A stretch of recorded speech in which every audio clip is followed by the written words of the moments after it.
Corona की दूसरी लहर को हम सब ने देखा है और अब भारत जैसे बड़े देश में कोरोना का तीसरा सीजन शुरू हो चुका है।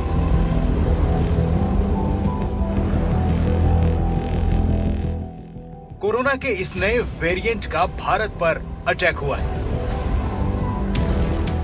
और मामले तेजी से बढ़ते जा रहे हैं। कोरोना का नया ओमिक्रॉन वेरिएंट कितना खतरनाक है, इसके बारे में अभी स्टडी जारी है। कोरोना ने अपना रूप बदला है।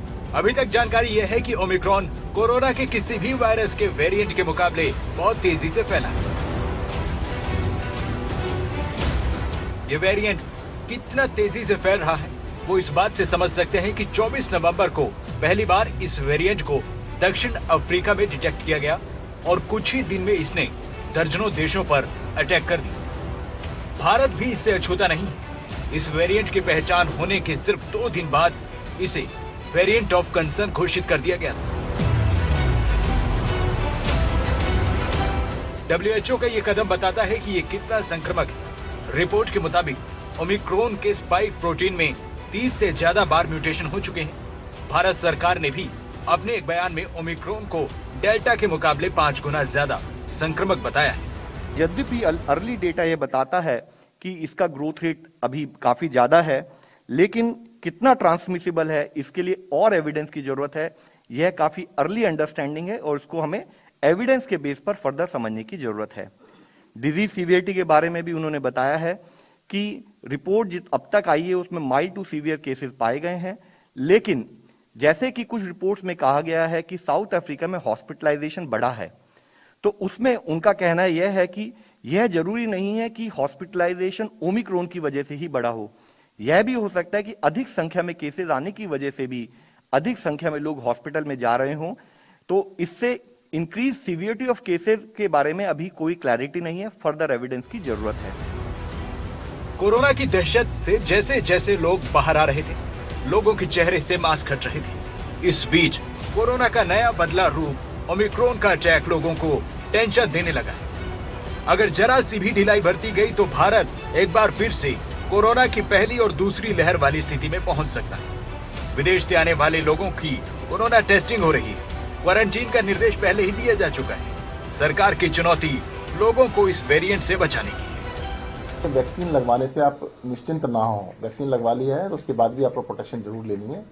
सभी लोगों को मास्क जरूर, कुछ लोगों को लग रहा है भी हमने तो वैक्सीन लगवा ली, अब हमें प्रोटेक्शन की आवश्यकता नहीं है। जो एक्सपर्ट्स हैं उनका ये कहना है कि वैक्सीन लगवाने से सीरियस नहीं होता, पर इन्फेक्शन को रोक पाना बहुत जरूरी नहीं कि रुके। तो आप लोगों को सबको, जिसको वैक्सीनेटेड है अनवैक्सीनेटेड है, अगर पब्लिक में जाते हैं तो मास्क जरूर लगाएं। अगर 100% लोग मास्क लगाएंगे तो इसको हम फैलने से रोक सकते हैं 100%। ओमिक्रॉन को लेकर अब तक आई स्टडी के मुताबिक ये बिल्कुल सामान्य सर्दी जुकाम की तरह नजर आ रहा है। ओमिक्रॉन संक्रमण के लक्षण बाकी वेरिएंट से अलग नजर आ रहे हैं। इसके लक्षण बहुत गंभीर नहीं हैं, इसीलिए संक्रमित लोगों को इसका पता लगने में देरी हो रही है। ओमिक्रॉन में ऐसे बदलाव देखे गए हैं जो कोरोना के पिछले वेरिएंट में नहीं थे। ये रोगों से लड़ने वाले इंसान की इम्यूनिटी सिस्टम को चकमा दे सकता है। बड़ी बात यह है कि वेरिएंट वैक्सीन को भी धोखा दे रहा है। ओमिक्रॉन का वेरिएंट ऐसे लोगों में भी मिला है जिन्होंने दोनों वैक्सीन के डोज ली। डेल्टा और बीटा वेरिएंट से पहले संक्रमित हो चुके लोगों को भी ओमिक्रॉन वेरिएंट संक्रमित कर सकता है। ओमिक्रॉन वेरिएंट को लेकर विशेषज्ञ शोध में जुटे हैं। ये वेरिएंट कितना संक्रामक और खतरनाक है, इस पर अभी ठोस रिसर्च का इंतजार है। कुल मिलाकर अभी तक ओमिक्रॉन को लेकर रिसर्च में यही सामने आया है कि लोगों को चपेट में ये तेजी से ले रहा है। अब सवाल यह है कि जब देश में ओमिक्रॉन वेरिएंट का अटैक हो चुका है तो हम क्या करें? सरकारें हर मुमकिन कोशिश कर रही हैं, लेकिन जिम्मेदार नागरिक होने का फर्ज आम आदमी को भी उठाना होगा। ओमिक्रॉन से बचाव को लेकर हमारे पास वही तरीके हैं जो दूसरे वेरिएंट के लिए, यानी वैक्सीन, मास्क, दूरी बनाए रखना और बंद कमरों में वेंटिलेशन का इंतजाम।